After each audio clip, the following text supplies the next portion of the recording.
Bill Cowher, the Hall of Fame coach of the Pittsburgh Steelers, was hard to forget for NFL fans in the 90s and 2000s, as numerous items could be associated with the legendary coach. Whether it's his intensity, his physical brand of football, his chin, or his incredible record when his team has a 10-point lead.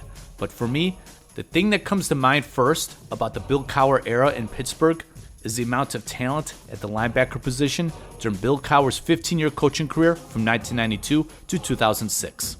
It's incredible how many quality linebackers played for Bill Cowher. The several linebackers I'm about to mention, none of them were first-round picks, and only 2 of them were signed as free agents. The list of linebackers I'm about to mention is truly amazing, which is a testament to the coaching staff and the front office being on the same page, as the Steelers are able to find the right players to fit their 3-4 system, and then the tremendous development of these players. So without further ado, the first linebacker I'm going to mention is Greg Lloyd. Lloyd is one of 2 linebackers I'm going to mention that were drafted during the Chuck Noll era, but anyways, Lloyd is the first name I want to talk about because with all the great defensive players in Steelers history, perhaps the greatness of Greg Lloyd may be forgotten. Lloyd was drafted in the 6th round in 1987 from Fort Valley State. The outside linebacker was ultra intense and was everywhere on the field making plays, and he was very intimidating. He was also one of the best at forcing fumbles. One of my favorite Bill Cowher mic'd up moments was when the Steelers coach is telling Lloyd to rush the quarterback, as Lloyd was like a machine about to do some damage on the field. So from 1991 to 1995, Lloyd made the Pro Bowl every year, was a 3-time first-team All-Pro during that span, and in 1994 and 1995, Lloyd was 3rd and 2nd in Defensive Player of the Year voting, but was the 1994 UPI Defensive Player of the Year. Greg Lloyd was a tremendous player. Also drafted in 1987, drafted in the 5th round by the Steelers, was Hardy Nickerson out of California. So Nickerson, he played 6 seasons with Pittsburgh as an inside linebacker, starting 61 games. He recorded his first 100 tackle season under Cowher in 1992, but then Hardy Nickerson, he signed with Tampa Bay, played middle linebacker in their 4-3 system, and subsequently, Nickerson would be named to 5 Pro Bowls, was a 2-time first-team All-Pro, and a 2-time second-team All-Pro. Furthermore, Hardy Nickerson led the NFL in tackles in 1993 and would be named to the All-1990s NFL team. Next linebacker to mention is Levon Kirkland, who was drafted in the 2nd round in 1992 out of Clemson. Kirkland was the biggest inside linebacker I think I ever saw. His listed weight on Football Reference is 270 pounds. He looked heavier than that, but nonetheless, with Kirkland's size, he was quite the run stopper. During his 9 years in the Steel City, Kirkland was a 2-time Pro Bowler and was once also named as a first-team All-Pro and once as a second-team All-Pro. In addition, Kirkland was named to the National Football League 1990s All-Decade Team. Then prior to the 1993 NFL season, the Steelers, they signed Kevin Greene. Greene was very productive early on in his career with the Rams, but he wasn't the same player when Los Angeles switched to a 4-3 defense. Thus, Greene signing with Pittsburgh and returning to his natural outside linebacker position in a 3-4 defense was perfect for Greene and the Steelers. The outside linebacker with the long blonde hair only played 3 seasons with Pittsburgh, but during that period, Greene recorded 35.5 sacks, was a 2-time Pro Bowler, and was once named a first-team All-Pro. During his 15-year NFL career, Kevin Greene, he recorded 160 sacks and became a Pro Football Hall of Famer. And then also during that offseason in 1993, the Pittsburgh Steelers, they drafted Chad Brown in the 2nd round out of Colorado.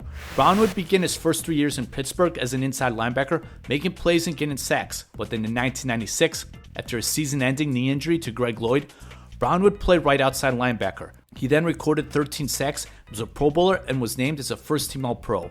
Afterward, Brown, he would sign with the Seattle Seahawks and make 2 more Pro Bowl teams and had 1 more first-team All-Pro selection. This group of linebackers in the 90s, also known as Blitzburgh, was one of the best linebacking units in NFL history. They weren't going to stay together forever, but on the horizon, there would still be a lot more talent from the linebacker position to fit in. For the 1994 NFL Draft, the Pittsburgh Steelers selected Jason Gildon in the 3rd round out of Oklahoma State. But then in 1996, Gildon, he would replace Kevin Greene at left outside linebacker. He had the ability to put pressure on the quarterback as he recorded his first double-digit sack season in 1998. And then Gildon would be a 3-time Pro Bowler from 2000 to 2002, while being named a first-team All-Pro in 2001. Then in 1997, in the 3rd round, the Steelers, they drafted Mike Vrabel out of Ohio State. During his 4 years in Pittsburgh, Vrabel didn't start a game, but then he would sign with New England, make a Pro Bowl, and was named a first-team All-Pro, and then he'd be named to the New England Patriots Hall of Fame. For the 1999 NFL Draft, the Steelers, they drafted Joey Porter out of Colorado State. Porter, he was very brash, noisy, and would talk a lot of trash, but he backed it up greatly with his play. While with the Steelers as an outside linebacker from 1999 to 2006, Porter, he was a 3-time Pro Bowler and a 1-time first-team All-Pro selection and a 2-time second-team All-Pro selection. Moreover, Porter was named to the NFL 2000s All-Decade team. Next up for the 2001 NFL Draft, Kendrell Bell was selected in the second round out of Georgia. In 2001, Bell was a Defensive Rookie of the Year and was named a Pro Bowler and was a second-team All-Pro selection. Now, to be honest, I thought Bell had a much more impactful career with Pittsburgh, as I remember several games where Bell was being all over the field and making plays. But in reality, Bell had suffered through a series of injuries, playing 90 career games with Pittsburgh and Kansas City. Then prior to the 2002 NFL season, the Steelers, they signed James Farrior. Farrior was a first-round pick with the New York Jets, but when the former Virginia Cavalier signed with the Steelers, his career took off. During his 10 years with the Steelers, Farrior, as an inside linebacker, would be a tackling machine and would be a 2-time Pro Bowler and was once selected as a first-team All-Pro and once selected as a second-team All-Pro. This list, it started with Greg Lloyd, and it's going to finish with someone similar to Greg Lloyd in James Harrison. Harrison went undrafted in 2002, and like Lloyd, he was very intense, intimidating, one of the most feared players, and also had a great ability to force fumbles. Harrison with the Steelers was the NFL Defensive Player of the Year in 2008 and was also a 5-time Pro Bowler and was a first-team All-Pro selection 2 times and a second-team All-Pro selection 2 times. So, here are the notable Pittsburgh Steelers linebackers that played during the Bill Cowher era, and it really is such an impressive list. The names on the left are the ones I already mentioned, but the names on the right also produced for the Steelers during the Bill Cowher years. There's Earl Holmes, who's nicknamed the Hitman for his tackling and hitting ability. There's Carlos Emmons, who later be named the Philadelphia Eagles Defensive MVP in 2003.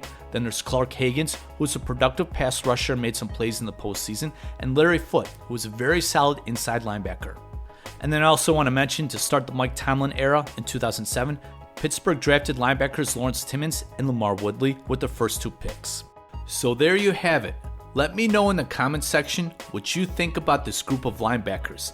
I just think it's really, really impressive, all the talent at the linebacker position during the Bill Cowher years. Do you think it's extremely impressive, or am I exaggerating the amount of talent I mentioned? Also, who do you think was the best Steelers linebacker in the 90s and 2000s? I really want to say Greg Lloyd. I wonder if anyone agrees with me on that. Greg Lloyd, he was awesome, and supposedly he was very helpful in teaching and leading the younger linebackers. Thanks for watching the video. I greatly appreciate it, and thanks for all the support, and don't forget to like this video. Thank you very much.